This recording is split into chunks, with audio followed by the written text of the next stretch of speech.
And, once again, the Obama administration showing its true colors, and unashamedly so. During the 2008 campaign, and maybe for a while leading into 2012's election in November, they pulled away. They tried to mask who they were and who he was. But he's out in full force, and his latest appointment to the National Security Council is evidence of that, and it was revealed and written about very eloquently by our next guest, and we say hello to Jonathan Tobin. He is columnist and senior online editor of Commentary Magazine. Hey, Jonathan, how are you, sir? Great. Thanks a lot, Steve, for having me on. Well, it's my pleasure. I think this is very important, and why don't you tell us the saga of Robert Malley, who was associated with the Obama campaign in 2008. He was unceremoniously dumped, and now he's got a key position on the National Security Council. Well, that's exactly right. Back in May of 2008, Robert Malley fell on his sword for Barack Obama just as the Obama campaign was fending off its challenge from Hillary Clinton.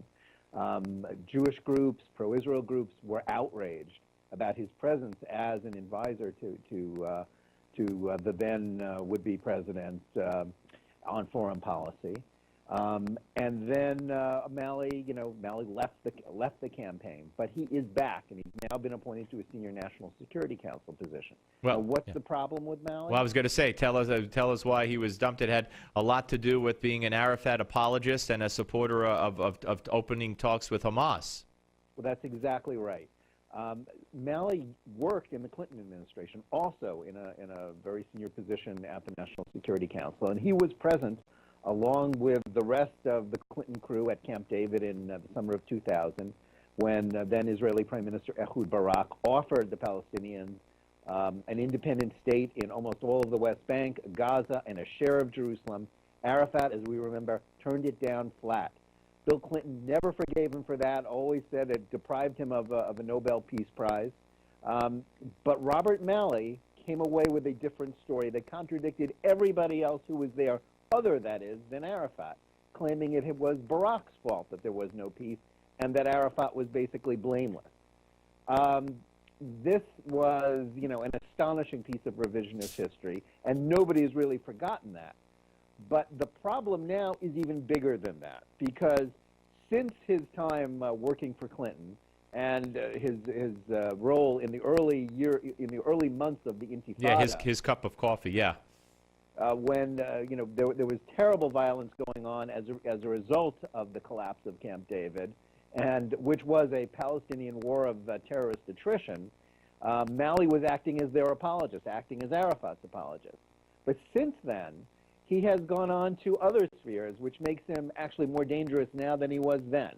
And that is, number one, being an outspoken advocate of engagement with Hamas. And even more importantly, over these last several years, when he was working at the International Crisis Group, a very well-heeled consulting group, he's been an advocate of engagement with Iran. That's important now, of course, because Arafat's dead, but Iran, engagement with Iran is the issue of the day, as the Obama administration engages not merely in nuclear talks with the Iranians, which gave them a very favorable interim deal last November, but further negotiations, which have taken on all the appearances of a push for not just a deal with Iran, but détente with Iran. And that's where Malley comes in. Yeah, and this is an American Jew who has been long awake, that this man represents who Obama is, just as the people Obama hung out with, before he ran for president, represented who Obama is, and his disdain for Israel is apparent in his dealings with Israel, and Kerry's dealings with Netanyahu, and Obama's own dealings with Netanyahu, the way he's treated him, and in the statements about Israel just recently, again, Israel's got to stop building in Jerusalem. Well, Abbas is out there every day saying it's not a Jewish state. There'll be a right of return. He's praising what he calls martyrs who killed Jews in cold blood, and Israel has to stop building in Jerusalem. I mean, it's insane, but again, it's in your face, Obama. It's who he is. And I guess we shouldn't be surprised at this point after 5.5 years of his presidency. No, certainly not. As you said in the opening, we had a charm offensive during the 2008 campaign, and then another even more extensive one in 2012, and then in the first months after. And remember, Jerusalem must never be divided. And then the next day he took that back when he was running. Yeah, well, we have come in a second term. It was clear all along that once he was reelected, he was going to be a bit more than he was. He was going to be able to be himself. Now, there are limitations on how far Barack Obama can go in sort of flipping off Israel. We've seen that. He's pulled back every time. J Street has not gotten what they've wanted in terms of completely, abandoning Israel.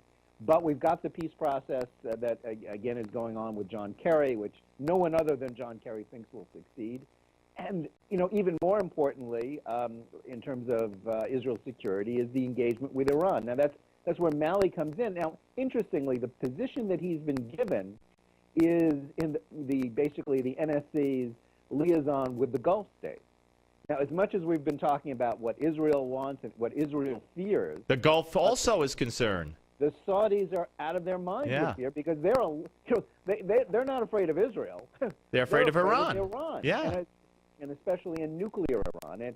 And Malley is, of course, the last person that they want to talk to because he's an advocate of engagement with Iran, of basically of containment of a nuclear Iran, although the administration is saying it won't contain Iran. That's what he has advocated all along. Well, John, and not to interrupt, but we're running out of time. But here's why this is so troublesome to me.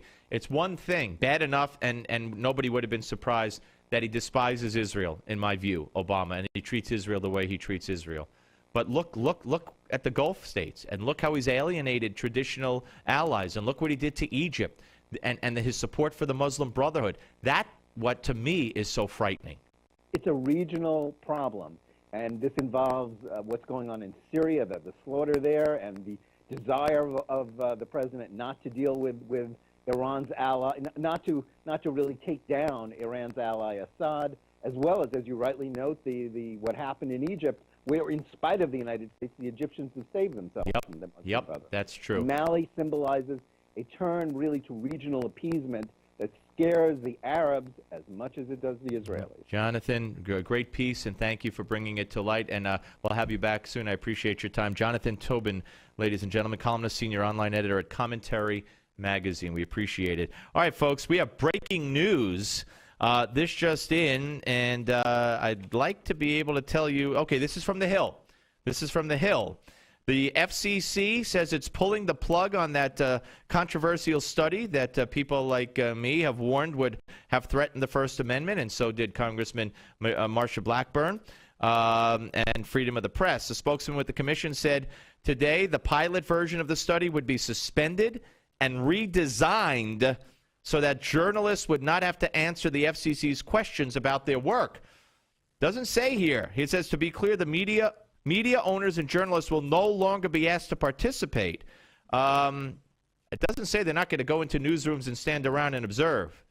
I don't trust them. But this isn't a blanket withdrawal, in my view. We'll find out more about this as time goes on, but this is breaking news from thehill.com. Okay, folks, when we come back, you're going to want to hear what has been going on with the media once again. It's coming up right here on the Steve Malzberg Show on Newsmax Television.